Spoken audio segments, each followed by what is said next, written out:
Leadership speaking in this workshop includes presentation types, presentation techniques, and leadership techniques. This training is paired with the Leadership and Management course, which helps students to develop leadership and management knowledge and skills within the provision of healthcare service. Students are trained on how to give an opening remark and introduce speakers, deliver a speech, facilitate group discussions, and make comments to professionally critique presentations. The students use memory techniques to prepare their speeches. Reading PowerPoints and scripts are not allowed. The students will write the script, memorize the main points, use their own words, and visualize their speech as they progress through it.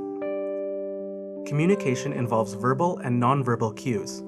Eye contact and other engaging techniques make the audience feel that you are talking to each individual, inviting them to enter an I-thou relationship with you. Communication is especially important in facilitating a discussion. Active listening helps prompt the discussion and increase group dynamics. A lot of students are afraid of commenting on other people's work, but it helps identify strengths and areas for improvement in a constructive way. Being animated and enthusiastic during a presentation is important. It makes the speech come alive. A few postures and gestures are commonly used. Speak with heart. This is powerful. Other techniques include eliminating hems and haws, repeating the main point at the end in order to reinforce the primary message, preparing a one-page handout for audience members to refer to, videotaping your speech, watching it, and giving yourself suggestions for improvement. Leaders require the capacity to maintain self-awareness. This includes being mindful of their own body, their own thoughts and emotions, and their interactions with the environment. Leaders must be open to others' ideas and experiences, and must be receptive of different opinions. They are free and flexible to go with the flow. When they speak, they display an open body language, and their hands are face up.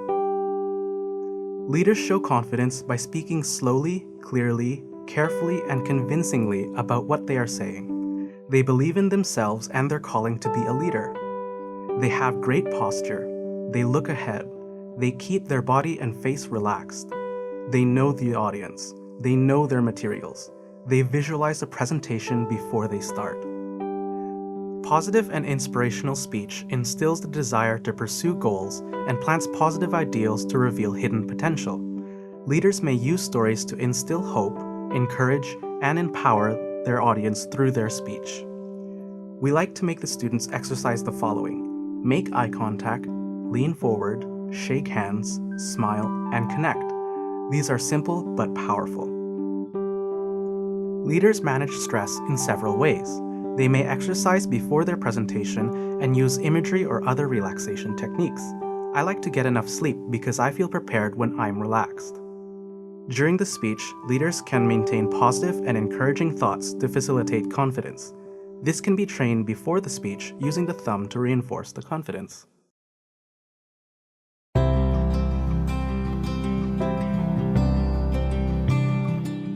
The first leadership role in a presentation group is the moderator.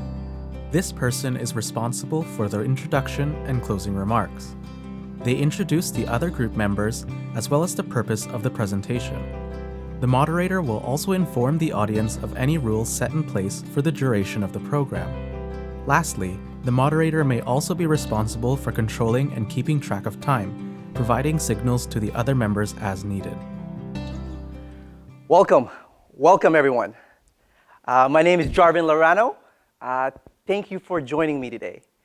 As much as I want to speak for the next half hour, unfortunately I'm joined by two amazing speakers, and that is my group members. And their name is Jared and Toby. Now today you're probably wondering, what are you guys doing here? Well, let me present to you one main topic that we're going to be speaking about. And for me personally, it is something that's very important, something that is not spoken about often in nursing circles, and I believe concerns you, everyone.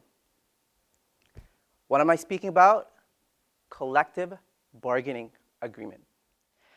Now, Before I do start, I do have some set rules for all you guys. Just 5 main rules, and I'm pretty sure you guys can keep up with me. I'll give you one definition of what a collective bargaining agreement is. I hope you guys enjoy the next presentation. I will want to welcome my next group member, Jared. Thank you. Please welcome him. Please welcome. The second leadership role in a presentation group is the presenter.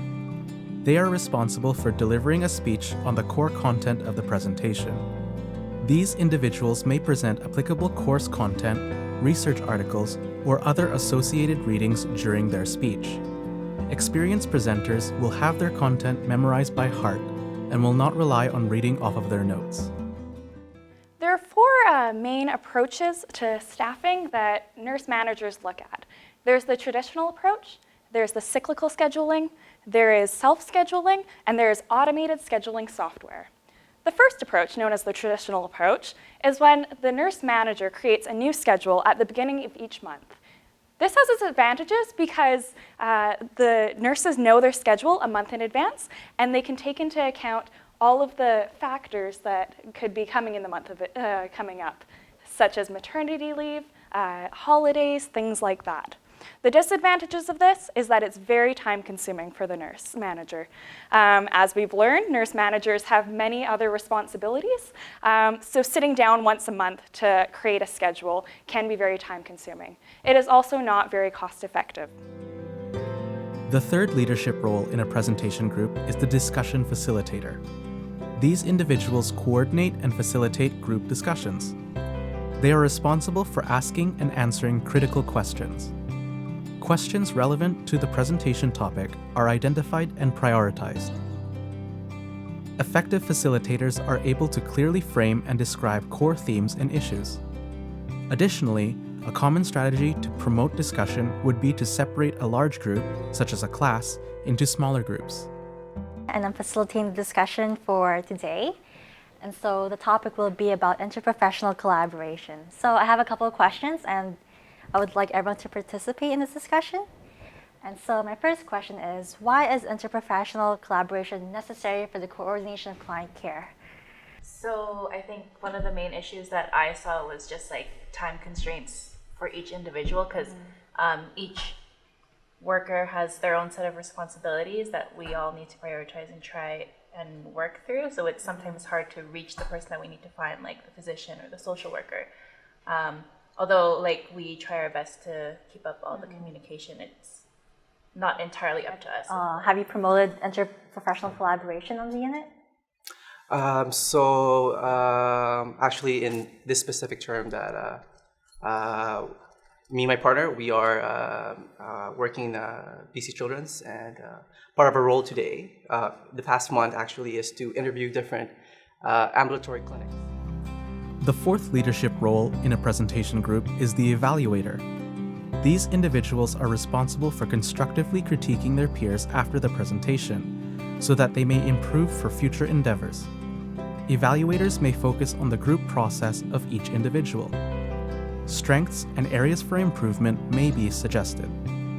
An effective commentator will directly and respectfully address each member as they provide feedback. This is the evaluation portion of the presentation, and I want to start off by congratulating all of you on your performance as a team. I feel that we were really able to work together. We were all punctual, professional, and able to come together to build a great presentation. I want to say to Annie, great job taking the big role of giving that huge presentation. I know for myself that would have been very difficult. And I found that your presentation was very natural. You really engaged with the class and moved around row by row. And I thought that was a really excellent tactic when giving a presentation. One thing that I would work on in the future for your presentations would be trying to say less. I know that you have the knowledge there, and you can use other transition words during your presentations to seem more comfortable and just try to be more natural when you're doing so. But overall, I thought great job, and kudos to you. Samuel, I really like how you led the discussion. I like how you broke the classroom up into 6 sections and garnered an answer from each group for each question that you asked. But one thing that I thought you could have done more is you could have taken each group and had everyone else's feedback going back and forth, and that way have had a more enriched conversation about the discussion at hand. But overall, great job. You seemed very comfortable, very natural. I like how you were writing people's comments on the board, because then we could reflect on that, look back at that, and discuss it more towards the end.